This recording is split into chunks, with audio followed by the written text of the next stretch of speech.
Naitwa Rita John, ni mkurugenzi wa usimamizi wa rasilimali watu DUWASA. Niko mbele yenu hapa kuishukuru hospitali ya rufaa ya mkoa wa Dodoma chini ya mganga mfawizi wa mkoa kwa ajili ya kuipanga taasisi ya DUWASA kuwa ni miongoni mwa taasisi inayotembelewa kwa wiki hii ya upimaji wa magonjwa yasiyoambukiza.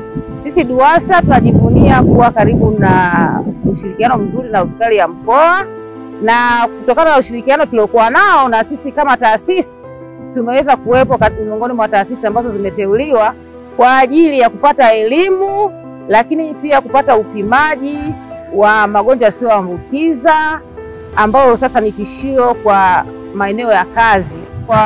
Kwa niaba ya bodi ya DUWASA, management na wafanyakazi wote wa DUWASA, tunaishukuru sana hospitali ya rufaa ya mkoa wa Dodoma kutoka kwenye listi kama taasisi, lakini pia na wafanyakazi wa hospitali ya mkoa wa Dodoma ya rufaa mkoa wa Dodoma ambayo wameshiriki katika zoezi zima la kuhakikisha kwamba na sisi tunakuwemo miongoni mwa watu ambao tumefikiwa na huduma hii tuweze kuwa na afya siku zote na kufanya kazi kwa furaha.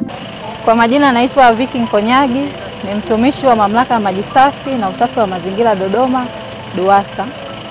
Kipekee napenda kuwashukuru uongozi wa hospitali ya rufaa ya mkoa wa Dodoma kwa kututembelea leo katika ofisi yetu kuja kutupatia elimu na huduma, ushauri bure kabisa kuhusiana na magonjwa sugu yasiyoambukiza na upimaji wa hiari.